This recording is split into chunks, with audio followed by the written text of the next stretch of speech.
tundra, unfit for growing anything. But Easter fucking changes months sometimes.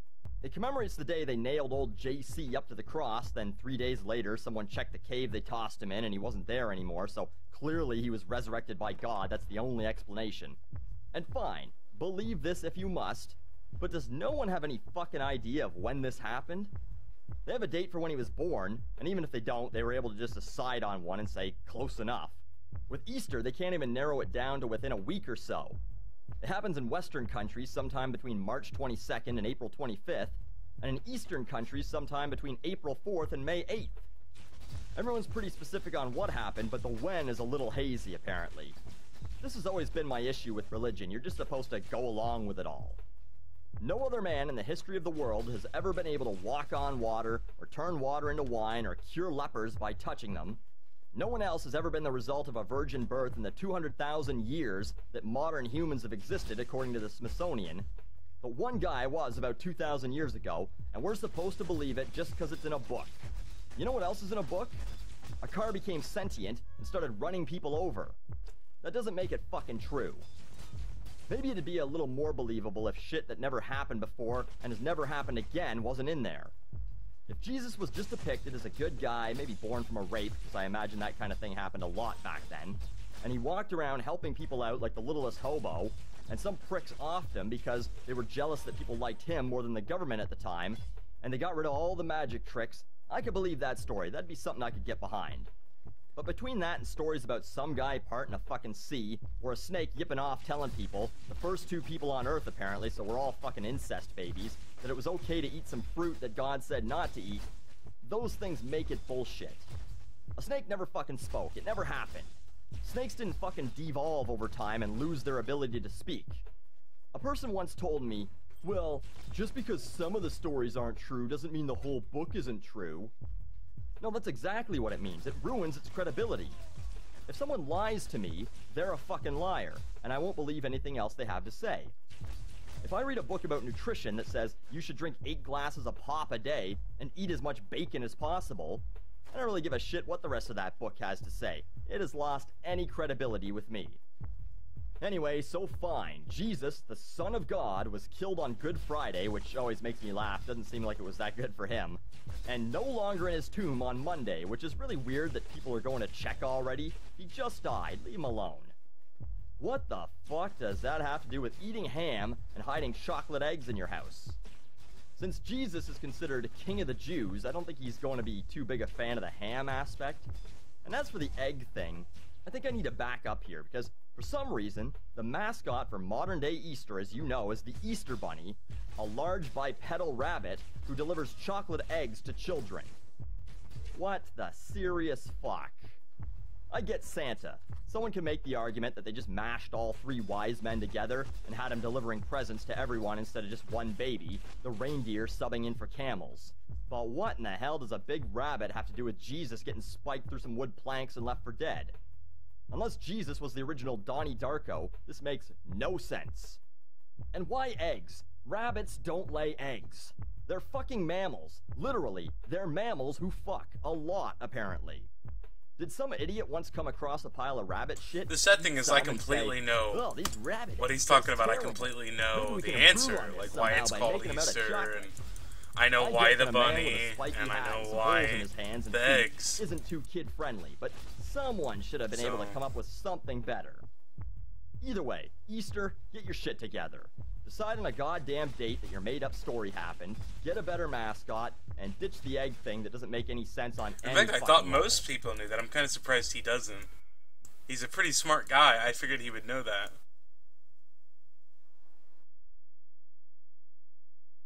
Well, you know, with Ishtar, the god of fertility, and her symbols being the egg and the bunny. I thought everybody knew this, but apparently not. He's normally super fucking smart and blows me away with how smart he is. That one was kind of a letdown. Clearly doesn't know that much about religion.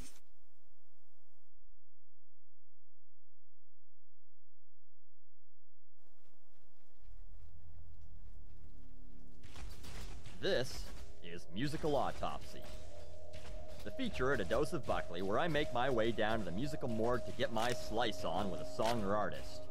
I believe that's how all the cool doctors are referring to it these days. This time on the table, it's Serena Ryder, Stompa.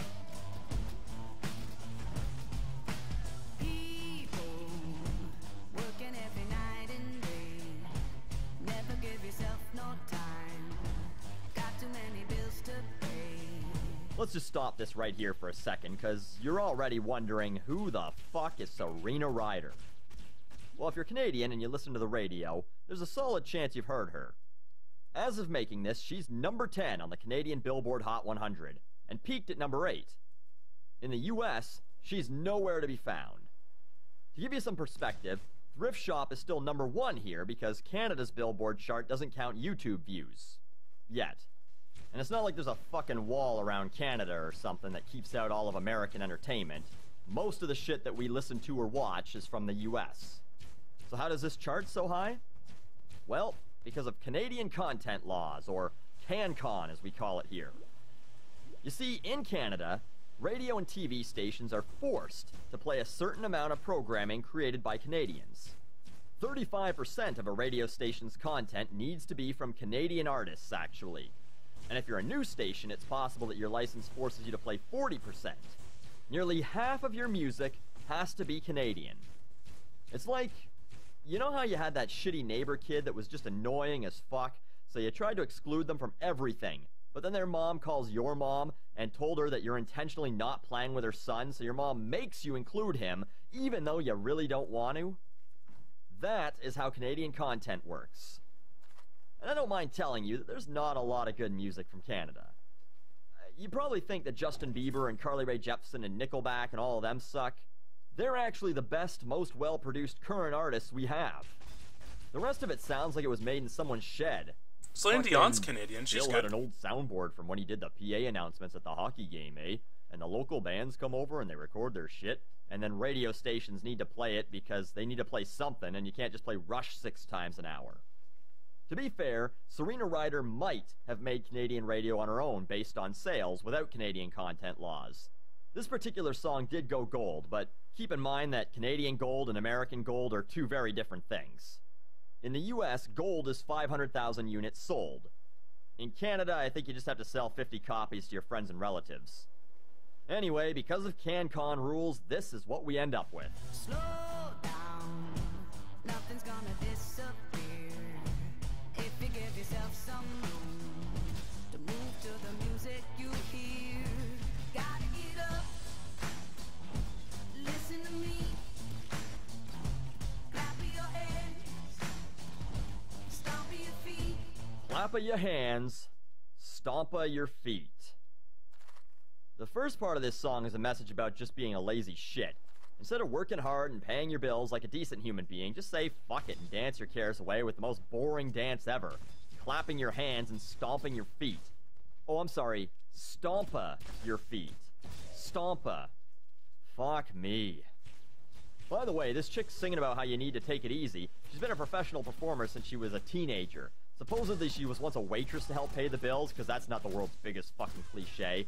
But it's not like she had a hard life slaving away, grinding it out in a factory for 12 hours a day, and then rushing to a gig that paid $30 and a couple of free beers. As far as I can tell, she hasn't had a real job since like 1999. But here she's singing like she's some fucking hard, salty blues musician who lived the rough life and is now telling you how it is. She's a 30-year-old girl who grew up in Millbrook, Ontario, population about 8,000. Not exactly the mean streets of Detroit. She had a piano teacher. No one who had a fucking piano teacher lived a rough life. Hero, looking for the great escape, looking to the greener side, trying to find a better way. Slow down, open up your big brown eyes, feel the rhythm in your heart. You don't even need to try. The second verse is more of the same. So, don't strive for anything, don't bother trying to make a better life for yourself, just slow down, take it easy. The rhythm in your heart will take care of everything, I'm sure, including those bills you're just gonna neglect from verse 1. Ambitions for those suckers in the suits trying to climb the corporate ladder, and where's that getting them, right? I get that a song about trying to better yourself and doing something with your life isn't gonna be a particularly big seller with the kids, and that's fine. But just know that creating this kind of shit only contributes to kids becoming shittier. Fuck it, working hard is for chumps. Let's have fun instead. Gotta get up,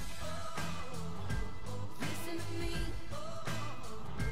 clap your hands, stomp your feet, nothing is wrong, if you move to the beat, clap your hands, stomp your feet, stomp your feet. Okay, there's another verse, but I can't listen to any more of this. I mean, if it's gonna be a song about dancing and partying and feeling the music, couldn't it at least be upbeat, not a boring, slow pile of indie rock garbage? No, but really, Serena, this had the potential for being a great dance sensation. Clap of your hands and stomp of your feet. If only Queen didn't fucking do it with much better lyrics about 35 years ago when they created We Will Rock You. Fuck this shit. This is musical autopsy. Bag it and tag it.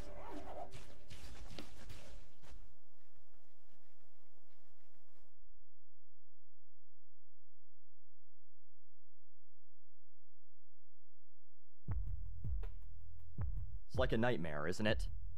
Just keeps getting worse and worse. That line was spoken by Grady Seasons to Vincent, aka Tom Cruise, in The Color of Money, referring to the fact that Grady was smoking him in a game of 9-ball and badly. And I think it definitely applies to the release of the new SimCity game. I'm generally not a PC gamer. I don't like having to spend $1,000 every year to keep my shitty computer upgraded well enough to have 14-year-old shitheads tell me I suck at first-person shooters and real-time strategy games. But I used to be a big fan of SimCity, so I did consider getting this new one. And I'm glad I didn't. I'm sure by now you've heard about the original server issues. People couldn't log into the game, which inexplicably has to be played online. EA is denying that this is because of DRM control, and they're claiming it would have been way more work for them to make it offline, because, you know, every other fucking company has only managed to make it work for 40 fucking years of gaming.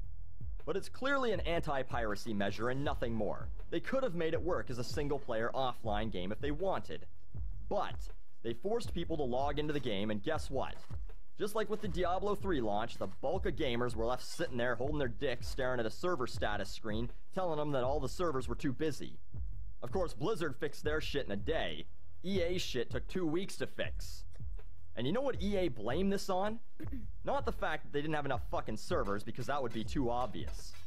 They blamed it on the gamers. This is a direct fucking quote from senior producer Kip Katsaronis, or whatever the fuck his name is. What we saw was that players were having such a good time, they didn't want to leave the game, which kept our servers packed and made it difficult for new players to join. First of all, Kip, Tina's hungry, stop eating all the chips and go feed her some ham. Second, it didn't make it difficult, it made it impossible. That's like saying bowel cancer makes it difficult to have a decent, pain-free shit. And third, blaming the consumer. Holy shit, that takes balls.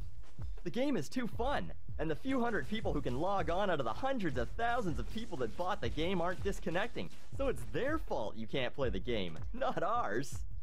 If you're gonna make a shitty game where you must be connected to the internet, you better make sure your servers can handle everyone at once. If not, you failed miserably. If I pay $60 for a video game, I should never have to wait. My wait time should be as long as it takes for the game to load. That's all. So, the game was released on March 5th. By March 15th, they finally had that part solved. Mostly. Here's a picture I took around 2 p.m. on Friday of their server status, so as long as you weren't a Colombian drug lord or a penguin, you could play SimCity. Great. Problem solved. Case closed, right? Well, not really, because later that day, around 7 p.m., I saw that you can only log into some servers if you had already started there. If you were new to that server, you couldn't. Yeah, they got that really sorted out. So as the nightmare gets worse and worse, let's talk about EA's return policy, because EA's return policy is that there are no returns. If you purchased a product and it didn't work, you should expect that you can take it back or have your money refunded if you're not getting the service, correct? Well, not only did EA tell people that they wouldn't refund anyone's money, they also told people that if they went through their bank or credit card to get a refund, their Origin account, needed to access the game, would be banned. See, when you feel that you've been wrongfully charged, say for merchandise you never received or a service that never took place, you can ask for your credit card company to refund that money. If you hire people to renovate your home, and you give them your credit card, and they charge you for work,